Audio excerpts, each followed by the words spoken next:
Þú ert að hlusta á Sportþáttinn mánudagskvöld með gesti frá Hæli.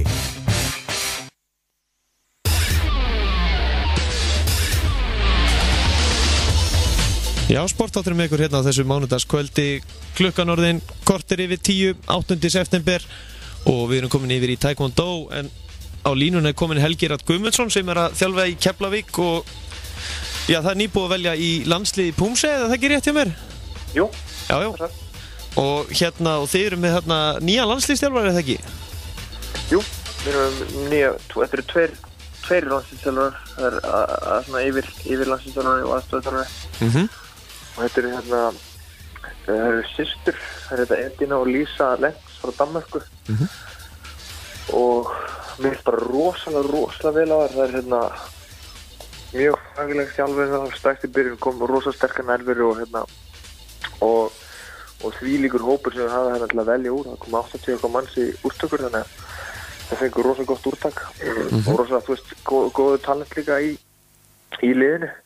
En maður hérna sá það bara alveg strax frá byrjun hvað hérna þar hefur margt til svona brunns að bera á margt sem þau getur kent okkur og hérna ég held að þetta hefur verið að hjálpa íþróttir alveg gífurlega. Þetta hefur svona verið sem kannski hefur vantað í langan tíma er svona kannski svona hvað maður að segja, gæðaþjálfun eða svona líka svona mikil reynsla eins og þær eru að koma með þarna. Þær eru báðar hérna með alveg margra ára reynslu sem keppendur og sko góða keppnisreynslu og líka sem hérna sem dómarar. Hún Edina Lenz sem verður þá yfirþjálfari landsliðsins er hérna búin að vera alþjóðlegur dómari í Pumse í mörg ár og keppa dæma á mörgum heimsmeistaramótum og slíkt og það er hérna alveg gífurlega mikilvægt að hafa þjálfara sem hefur þessa tekningu sem hún hefur sem er mikið til svona að afla sig í gegnum hérna dómara ferli sinn. Þetta er bara þannig grein að maður þarf að vera með reglunar bara algjörlega á hreinu hvaða er sem dómarinn er að horfa á hverju sinni og svoleiðis, af því þannig eru mestu líkur að maður ná árangur í þessu sporti, það sem að þú veist, ef maður hefur einhver aðra túlkun á reglunum með einhver smá misskilning eitthvað, það getur bara kosta mann allan sens á velunum. Þannig að það er ekki verra að fá þarna einmitt sem aðstofþjálfari mjög virtan alþjóðlegan dómara sem er búin að dæma á svona alþjóðamótum margsinnis. Já, akkurat, þær eru báðir hérna alþjóðlega dómarar í Pumse og hérna og eru mjög virkar í því sko. Það er bara þvílíkur fengur sko. Og í raun og veru bara mun meira í þessari grein heldur en í flestum öðrum þar sem það skiptir máli að þetta er svona svo mikið að smáatriðum sem að oft svona kannski auðvitað greinir ekki eða ef maður veit ekki alveg hvert maður á að horfa á svona, þú veist, á hvað maður er að horfa sjálfur sko, þá er svo erfitt að greina hlutina en þær geta sagt mann alveg nákvæmlega og hérna voru bara ótrúlega fínar æfingar hérna sem maður voru með hérna þar síðust helgi. Og já, eru þau jafnvel að koma bara með eitthvað nýjar áherslur í Taekwondo í Íslandi í formi eða svona í Pumse? Já. Og kannski helst bara þessi smáatrið.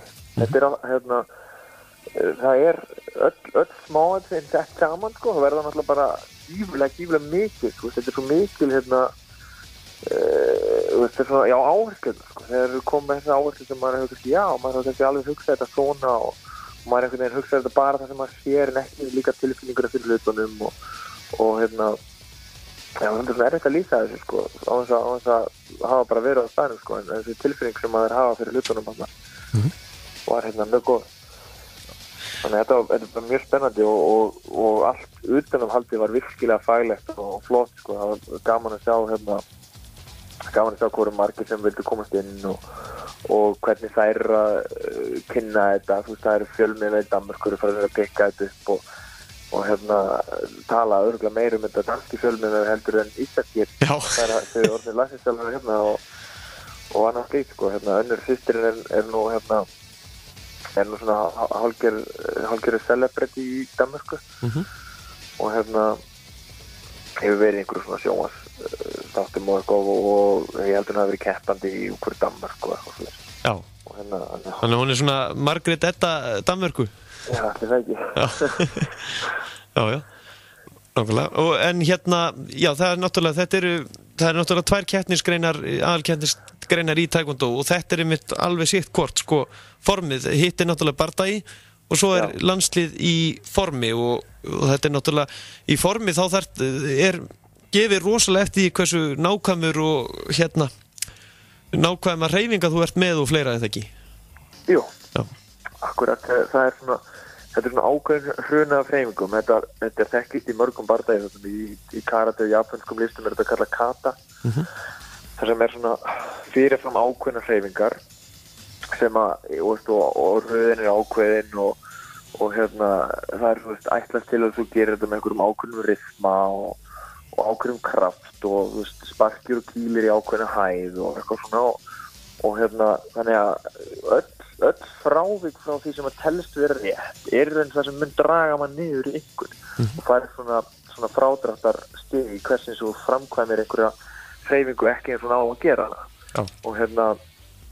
og eða ef þú gerir hana of hægt eða þú gerir hana of hratt og allt þetta þannig og þetta alveg gífulega mikið af eins og maður sagði svona smáatriðum sem að skipta í máli, maður þarf mjög næmur á og nefndi auga og tilfinning og svona liðleiki skipta miklu máli og samhæfing og krafturinn og allt þetta og allt sett bara á í þessa einu stund sem þetta skiptir máli þetta allt öðru sem heldur en að berjast við einhvern annan þar sem að maður þarf alltaf að hafa svona í huga maður þarf alltaf að búast við einhverju öðru frá andstæðingnum hvernig hann muni bregðast við öllu sem þú gerir og öfugt, hvað hann að fara að gera við mig og hvernig get ég aðlaga mig og allt það svo þetta raun og veru, þegar þú kemur inn á gólfið á þessum stað, þá bara þú mátt ekki gera nein mistök, þannig séð en þó svo að þér verður eiginlega alltaf refsa fyrir þér, þarna, ef þú gerir mistök í tækninni,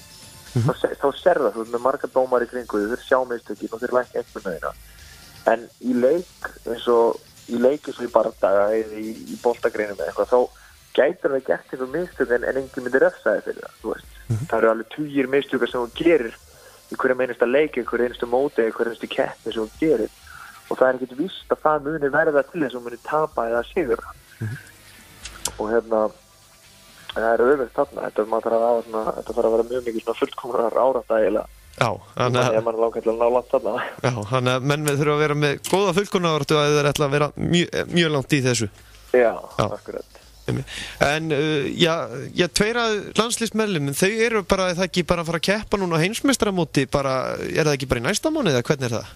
Það er 31. október byrjar mótið, ég er ekki alveg með að finna hvaða dag, þetta er eitthvað 2-3 daga mót þetta er 31. október til kannski 1.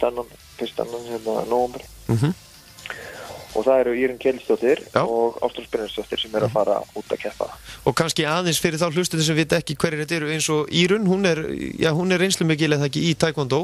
Jú, mjög, hún er með 4. meistaragráðu í taekwondo og hún er búin að vera í mjög langan tíma, ég er ekki alveg með árin, allir ekki 16 ára eða eitthvað svoleiðis og mjög mikla reynslu sem keppandi og þjálfari og fyrirverandi landsliðsþjálfari í Bómsey líka þjálfari landslið allavega held ég 1-2 tímabil eitthvað svoleiðis og búin að taka þátt í mjög miklu og góðu uppbyggingastarfi fyrir landsliðið í Bómsey á Íslandi og er með klúbb Ármann, við verðum með Ármann í mörg ár og undir hennar handleiðslu og hennar þjálfara líka, þetta er þjálfara teymis búin að standa sig mjög vel gífulega sterkt lið og flott lið þar þannig að hún er nú líka örugglega einhvern tímann nokkur sem verið viðtalað hefur líka Já, mikið rétt, við tókum með mitt gott spjall við hana í fyrra með minnir Já, hún hefur keppt á heimsmeistaramóti áður Já, og svo er hún hún Ástrós Brynjarsdóttir ekki rétt hjá mér? Jú, Ástrós Brynjarsdóttir, hún er núna taekwondo-kona Íslands síðustu 2 ár, hún er að fyrir að æfa hjá okkur í Keflavík og var íþróttamaður Reykjanesbæjar núna og íþróttamaður eða íþróttakona Keflavíkur á síðustu ári og hún er mjög svona decorated hún er búin að eiga rosalega flottan fyrir þó hún hefur ekki verið það lengi í sportinu eða þetta er nú alveg svona nokkur ári orðin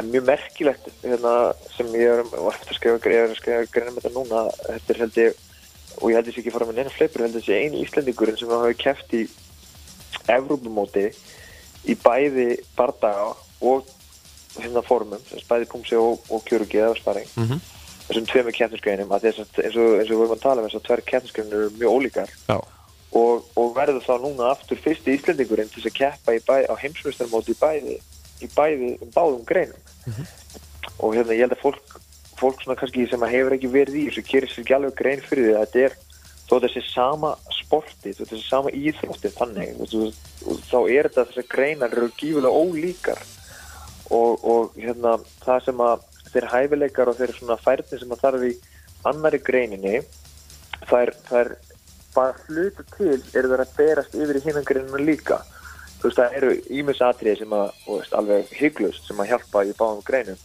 en það þetta líka þetta bara líkt eins og í frjálsum íþróttum þar sem að þú ert með langhlaupara og svo ertu kannski með kúluvarpara skilur og þú veist kannski mikið munur á milli en greinarnar eru gífulega ólíkar þannig að það finnst mér ótrúlega og mest ótrúlegt að það skuli vera einhver íþróttamaður eins og hún sem getur verið að keppa og ekki bara keppa heldur keppa í hæsta gæða klasa þetta við erum að tala Evrópumót og heimsmeistaramót í fyrra keppti á Evrópumót í 2 greinum og þessu ári hún að keppa á heimsmeistaramót í 2 greinum og stendur sig bara með mjög mikill prýði í báðum greinum og já, kannski víst að við erum að tala svona afreksstúlku eins og hana og í raun og fleiri en þá þetta náttúrulega alltaf sama vandamáli það ekki eins með svona afreks íþróttafólk að það rosalega erfitt fyrir þau að ferðast og keppa nú mikið á alþjóðlegum mótum að því að þeim vantar svolítið fjárhagslega stuðning eða ekki? Jú, það hárrétt. Það hárrétt sko, þannig að allir þínir hlustendur með einhvern pening maður eru bara að setja í búk og fara hjálpa þessu fólki að komast út sko. Þetta alveg magna hvað við eigum mikið að duglegu fólki á landinu sem á Íslandi og núna eru við komið með sko við erum með rosalega flotta þjálfara líka landsliðsþjálfari Íslands í báðum greinum alveg bara tipp-topp og maður bara vildi óska að þetta hefði verið svona þegar maður var sjálfur ungur og þú veist að hafa þessi tækifæri sem krakkarnir hafa í dag sko að því þau eru margföld sko ég held að það sé bara langmestu möguleika sem Ísland hefur nokkuð tímann átt að koma upp núna í ungu krakkarnir sem eru koma bara með svona betri skilning á öllu saman sem við kemur þessari íþrótt og þjálfun og annað slíkt sko. Þannig að hæfileikarnir eru alveg til staðar og færnin til staðar og núna kunnáttan til staðar líka hjá þjálfurunum sko, það eitthvað sem hefur líka skort mikið í gegnum árin. Þannig að ég held að þessi bara og þessi krakkar í samvinnu við þetta fólk sem á landinu núna að þjálfa og hefur allt í brunns að bera til að verða með bestu íþróttamönnum sem á Ísland hefur nokkuð sem átt. Og það eina sem þú segir, eina sem vantar er fjármagnið. Ef einhver íþróttamaður, ef einhver af þessum bestu íþróttamönnum sem Ísland á í dag myndi fá það fjármagn sem að þeir þurfa eða bara það fjármagn sem að þeirra andstæðingar að fá, bara þeirra keppinautar á þessum mótsir sem þeir að taka þátt í bara fá sambærilega reynslu þá heldur þessi ekki nokkuð spurning að við myndum eiga íþróttamenn í fremstu röð bara ólympíuleika og heimsmeistaramótum og maður trúir ekki öðru en þetta mun taka breytingum í framtíðinni miðað við svona afreksfólki sem við erum að eiga út og auglýsingi sem að Ísland mitt að fá bara af þessu íþróttafólki. Já, algjörlega, ég algjörlega saman en maður bara vona, sko, það náttúrulega haldið þétt utan budduna, sko, hjá ríkissjóð og annars staðar, sko, og öll fyrirtæki og svona, þannig að það náttúrulega það alveg erfitt, en allstaðar einhvers staðar segir er hægt að finna þetta, maður það bara hafa augun opinn og vera duglegur að spurja og bara vera en þetta náttúrulega alveg ferlegt að horfa á svona keppendur eins og bara sem Ástrásu að hún hún með fjáröflum með að selja jafnvel lakrís og fleira og svo eru aðri keppendur sem eru að fara á sama mót og þeir eru bara á styrkjum til þess að fara. Já, akkurat. Þannig en það sýnir bara metnaðin hjá okkur Íslendingum en aðeins aftur að landsliðinu þið eru með svona mismunandi flokka þegar valið í landslið og í Púnsillandsliðinu þar eru þið með svona KT Junior og svo eru þið með flokk sem heitir Ungir og Efnilegir. Já. Og kannski þú getur sagt mér aðeins með þessu unga og efnilega þið að búa til þarna framtíða ólympíuhópa eða hvernig virkar ungi og efnilegi fyrir sig? Já, það er Edina og Lísa landsliðsþjálfarnir ákvað að breyta aðeins því sem að hefur verið gert í því. Þetta hefur alltaf bara verið sá aldursflokkur sem að ekki í á þessum alþjóðlegu mótum. Og á alþjóðlegu mótum þá svo kallar kadettflokkur sem yngsti aldursflokkurinn á þessum helstu mótum og sem 12 ára eldri. Og þeir sem að hafa ekki, náð þeim aldri og meiri segja stundum hefur verið að skipta 13, Íslandi skipta niður 13 ára og 14 ára eldri, eitthvað svoleiðis. Og þeir sem hafa ekki náð þeim aldri, þeir eru þar alveg ekki, hvað maður segja, kandidatar til þess að taka þátt í landsliði. En þetta er svona þróunarverkefni á vegum taekwondo-sambandsins að hjálpa þessum einstaklingum að fá betri þjálfun og meiri þjálfun sem eru, eins og þetta segir, ungir efnilegir eða einhverju krakkar sem að kannski síðar meir hefði áhuga að taka þátt í landsliðinu þegar þeir verða orðin og gamlir til þess. En þangað til þá var það hugtakið að þeir segja hittast einu sinni í mánuði, svona hópur með landsliðsþjálfarana og það er eins og þannig að þetta er gert í bardaga þeir eru sikkur landsliðsþjálfar eftir í hvaða greini verða að keppa í. Og þá hittast þeir einu sinni í mánuði, bara krakkar úr flestu félögunum á landinu og taka svona litlar æfingabúðir og að æfa kannski það misjafnt, kannski að æfa 4 sinnum yfir helgina, 2 ára á laugardegi, 2 ára sundi og þetta verður gífurlega skemmtilegt, þetta verður svona rosalega svona stemming í kringum þetta þar sem að krakkar verður að hitta krakkar frá öðrum félögum og þetta verður rosalega félagslegt og þetta verður svona góður andi yfir svo skemmtilegt og að fá þessa auka þjálfun sem þeir eru kannski ekki fá í sínu félagi og fyrir utan þeir eru að fá þessa æfingafélagi sem þeir ekki fá í öðru félagi og það er þessi hugmynd og minnst þetta alveg gífulega svona, þetta er göfugt verkefni fyrst mér af því að þessi krakkar til dæmis þurfa ekki að borga fyrir að taka þátt í þessu og eftir strindar hvernig styrkir hafa gerir þá hafa kannski verið að fá búna, töskur og bóli og eitthvað sleikt og þú veist, það er verið að taka myndir á æfingum og sem eru að sína foreldrar sínum og eitthvað svona, maður er svona að vekja þjálfarnir að vekja athygli á þessu og svona. Og minnst þetta bara ótrúlega flott og ég sé bara strax mun og öllum krökkunum sem ég er að þjálfa til þeim segja þau fara í þetta. Bæði, þau eru spenntari fyrir öllum atburðum, þau eru spennt fyrir að fara til þess að móta, þá eru líka að fara að hitta krakkana sem þau eru að æfa með og þau eru spennt fyrir að fara ungur efnilega, það verður eitthvað svona öðruvísi eining í sportinu í gegnum eitthvað svona, það verður ekki alltaf bara þú æfi þínu félagi með sama liðinu aftur, þetta verður svona brýtur þetta svolítið upp og brýtur þetta áhuga hjá krökkunum. Og kynnast einmitt í leiðinu svona öðrum sem hafa með samu áhuga málin. Já, algjörlega. En svona í lokin áður en ég sleppið það er kannski við getur útskýrt, það er það er kadett, það er junior, senior og svo er það master. Já. Ég veit að þú getur spjallað ábygglega næstu 2 klukkutíma við mig þetta, en svona ef ég byrja bara að spyrja það eins og kadett flokkur, hvað er það? Kadett er 12-14 ára og svo þetta er raun bara aldursflokkar, þetta er bara ennst heiti á aldursflokkar. Junior er 15-17 ára og senior er 18-29 ára. Og masters er svo 30 ára eldri að það til nokkur, það er ég held að þessi senior 1 og senior 2, þannig að ef ég maður rétt þá er senior 2 30-39 ára. Já. Og masters er þetta 40 ára eldri og það eru nokkur aldursflokkar hos master 1, 2, 3 eftir hvað aldursflokkar það er. Og það er gaman við þetta að þetta er í það sem þú spurðum er í formum, í tækni hlutanum. Að það eru til aldursflokkar bara, minnir að elsti aldursflokkar sé yfir 60 ára eldri. Og þannig að þetta er eitthvað sem að fólk getur að æfa bara allt sitt líf, Já, nákvæmlega. Og æfa og taka þátt á mótum alveg bara fram með rauðan döðan, En svona rétt í lokin, taekwondo, þetta er alveg tilvalið, það ekki svona fjölskyldusport. Þið eru að bjóða mikið upp á flest öll félög að fullorðnir geta í rauninni æft með krökkum og svona, þetta verður svona lífstíl. Já, algjörlega. Ég var að klára æfingu sem ég var með, þá voru foreldrar 4, ekki 4, fleiri en það. Það eru 6 krakkar sem ég var bara að klára æfingu rétt á, með foreldrum á sem voru civilist, fólk sem voru að koma mjög áhugasöm og að, þú veist, þau skilja hvað krakkarnir sinni að gera og svo erum við með allavega einu viku, þá erum við með æfingu þar sem að foreldrar geta komið á æfingu með krökkunum og eru að æfa á sama tíma. Já, sko, og láta foreldrar sína finna fyrir því. Nákvæmlega, láta það finna fyrir því. Það allir gangur af því. Virkilega.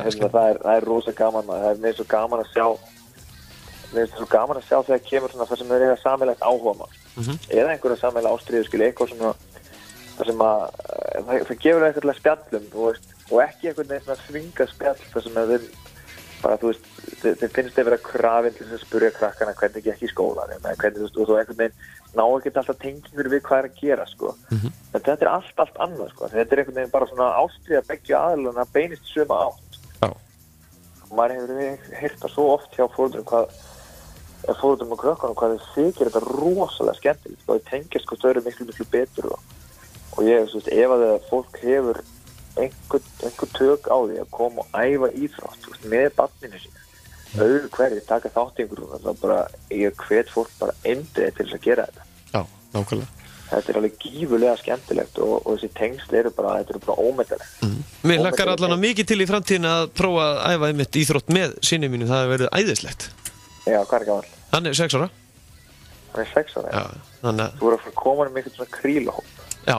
Einhver svona, já, ég meina 6 ára, þú tekum bara við krökkum. Já, við fórum nú fórum við á júdóæfingu í síðustu viku og ég hugsa að ég þurfi þá að byrja líka að æfa júdó. Já, ég held að það er ekki nokkuð spurning. Já, það er sem maður verður tekið niður af þessum meisturum hérna á Selfossi, Egil Blöndal og þessum töffurum. Já, akkurat. Það er nú meiri nautin. Það eru rosalegir jötnar sem eru í júdóðum og Selfossi, ég þekki nokkur æra maður. Það er eitthvað sérstakt í vatninu að maður. Já. Heldur Pétur maður. En Helgi Ratt, svona, já, rétt í lokin, já, fyrir áhugasama sem vilja byrja stunda taekwondo, eða ekki bara vera ófinnir og bara skella sér? Jú, sko, bara finna félagin nála fariðin á tki.is sem er Taekwondo Samband Íslands. Það er þetta að finna linkin inn á eitt félagin nála. Það eru félagir að spretta upp bara sem túlipanir út allt maður. Við vorum að byrja með æfingar í Sandgerði og vonum núna í síðustu viku og þetta bara, það er allt að gerast út allt. Það er nálagt fyrir alveg fullt af stöðum og það er fyrir austan og vestan og þetta er bara komið á staðnar, þetta er bara. Og við erum að eignast fleiri og fleiri svartbeltinga? Já. Þannig að þetta er alveg stórkostleg íþrótt þarna ferð. Helgi Rapp, já, hvað tekur núna við? Já, ég gleymdi alltaf að spyrja því, hvað er þessi landsliðshópur sem er búið að velja þarna, hvað er þessi hópur að fara að gera? Eru þeir núna að fara reglulega æfingar saman eða hvernig er það? Í formann? Já. Já, það er alltaf að koma landsliðshópur koma á svona cirka 6, kannski 8 veitna fresti koma til landsins og taka svona æfingabúðir með okkur og allir er fá svona heimavinnu til að vinna á milli og þannig og svo er þetta kallað talentteam sem er eins og ungir efnilegir eins og að lýsa fyrir Búmse. Þeir eru hittast ekki aðeins oftar en þeir fá kannski færri æfingar í einu. Þeir eru líka að vinna eitthvað. Og svo var náttúrulega, það voru úrtökur líka núna helgina fyrir bardagalandsliðið sem er mjög spennandi. Þú veist, ég er með strák sem er að fara að keppa bara til 2 vikur á Evrópumótinu undir 21. Þau eru 2 að fara, það er Kristmundur Gíslason og frá Keflavík og Ingibjörg Erla frá Selfossi. Þau eru bæði að fara að keppa á þessu móti, þannig að. Já, það er bara eftir 2 vikur. Já, 2 vikur. Stutt, rosalega líður tími hratt. Þetta til líður mjög hratt. Já, það er bara svoleiðis. Helgi Rapp, þakka þér kærlega fyrir að gefa okkur tíma og verður gaman að fylgjast með ykkur í haust og vetur því að það er alltaf eitthvað að ske og ég er ekki í framtíð þannig að við erum bara að fara að eignast Ólympíu fara í Taekwondo. Ég held að það sé bara ekki nokkuð spurning. Já, svona miðað við þróun, hvað er snögg þróun í sportinu okkar svona síðustu 10 árin? Já, við bara látum þetta gerast. Ég og þú. Nákvæmlega. Helgi Rapp Guðmundsson, bestu þakkir og hafið það gott og köstum kveðja á Suðurnesin. Já, takk alveg fyrir þetta. Blessaður. Já, farið ekki langt hlustið góðir, það, já, eins og hann kom inn og þá er það tki.is fyrir áhugasama að byrja í Taekwondo. Þar er hægt að fá upplýsingar öll félög á landinu og fleira til. Næsta dagskrá það er íþróttir fatlara en á morgun heldur 40 manna hópur til Belgíu bara núna í fyrramálið á það sem Evrópuleika Special Olympics munu fara fram en Ísland munu senda 29 íþróttamenn hvorki meirinu minna sem munu keppa í 6 íþróttagreinum. Farið ekki langt, hún Anna Karolína Vilhjálmsdóttir farastjóri ætlar á línunni hér eftir smá stund. Og þeir sem eru búin að spá í stefinu í kvöld, þá þetta úr Tekken 3. Þú ert að hlusta á Sportþáttinn mánudagskvöld með gesti frá Hæli.